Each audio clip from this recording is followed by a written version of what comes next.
Hi, my name is Kaitlin Artt, and today I'm going to show you my occupation-based kit for my activity analysis class. The kit I chose is called the Pretend Play Kit, and it's for children between the ages of 18 to 24 months.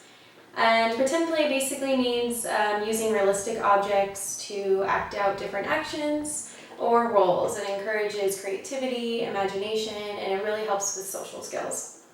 The area of occupation this falls under would be play. A child's most important occupation is play, and I chose this kit because skills learned through play are really important precursor skills for later independence and functional tasks. So I'm just going to go through my items with you and explain the purpose of each item. So I have a baby doll here, and with that I have a baby bottle and a spoon. And what these three items are for basically encourages sequencing 1 to 2 step play actions. Using the spoon is really important pre-feeding skills. A child can start practicing those fine motor skills that are necessary for holding a spoon. And it can really help for kids to mature their grasp on the spoon.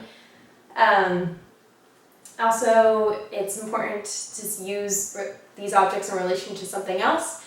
So by feeding a baby or by feeding someone else. I also added in a plastic cup and a plastic bowl.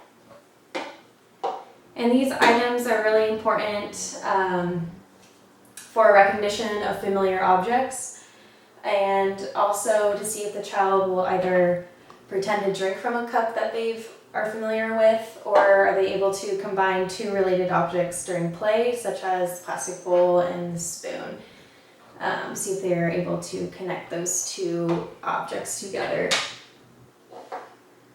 I also added in a washcloth, and the reason why I did this is to encourage symbolic play. And symbolic play means using an object for an alternative object, or to represent a similar object. So basically, if a therapist asks the child to put the baby to sleep or put the doll to sleep, if the child is able to use the washcloth as a blanket, then that shows mastery of that skill. So that's just some symbolic play. I also have a toy phone. This is to encourage imitation, and it's really helpful with those language skills. So I have that in there.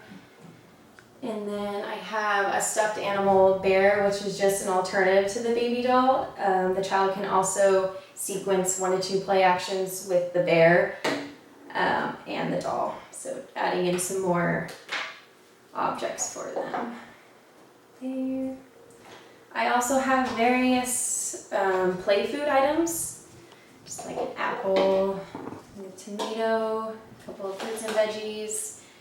So the purpose of these is, first off, a child can just learn various food items and the names of them, work on colors, and also can be important if a child has a food aversion, you can have them play with the food in hopes that it would start to desensitize them and maybe prepare them for the real food item.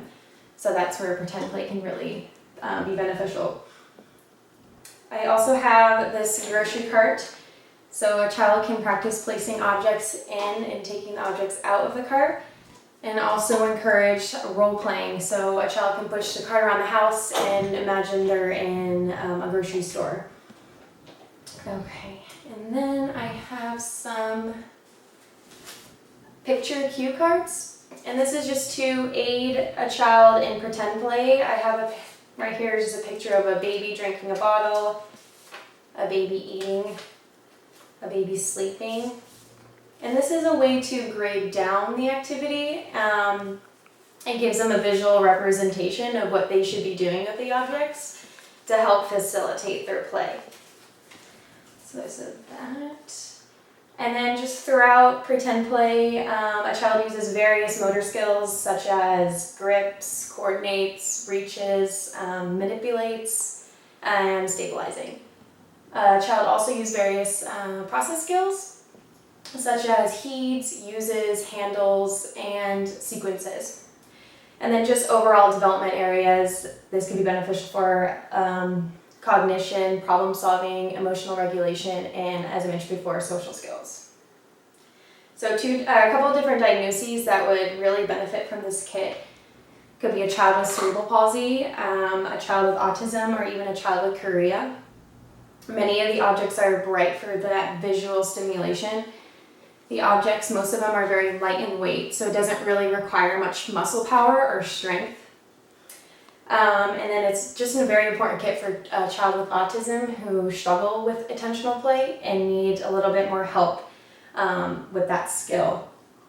And then obviously many of these items could be adapted for those children that really require adaptation. So I have here a large grip that you can put on a spoon. And that's really helpful for kids that have difficulty with grasp and even hand-wrist coordination. It's just a little easier for them to grab. And also you could use an easy hold strap, so you can strap the child's hand around the spoon to help them with that pretend play, so the spoon is just attached to their wrist. And then I have this plate right here that has a sticky surface. So you can stick this on a stable surface and it won't move anywhere. And this is especially helpful for those children that have involuntary movement disorders such as chorea. So they can set this at the table, and as they're moving, their objects will stay in place. So it's easier for them to manipulate and play. I also have some orthopedic wrist braces. And this really helps with children with clenched fists. So this part right here supports their thumb joint and allows for thumb extension. So they can easily manipulate objects and open up their hand to play. So those are these braces here. Okay, and then a couple ways to grade up or grade down this activity. To grade up, you could give a child cue cards, but instead of having the play actions on them, you can give them like a role to play or just a background image to kind of set the theme and challenge their play a little bit. You can have more symbolic objects, such as this washcloth, so the child really has to use their imagination and imagine the object as something else. And then you can use just completely unfamiliar objects that they haven't seen around the home. So maybe a child has never seen a Mickey Mouse cup, and you can just still see if they're able to pretend to drink from it. And then ways to grade down the activity, as I mentioned before, using these picture cue cards are really helpful in the facilitation of the play. And then you could also just provide the child with fewer items, because it's just less items to choose from, so they would easier to use their imagination and connect the items together. So that is my kit, and as I mentioned before, pretend play is an extremely important skill for kids.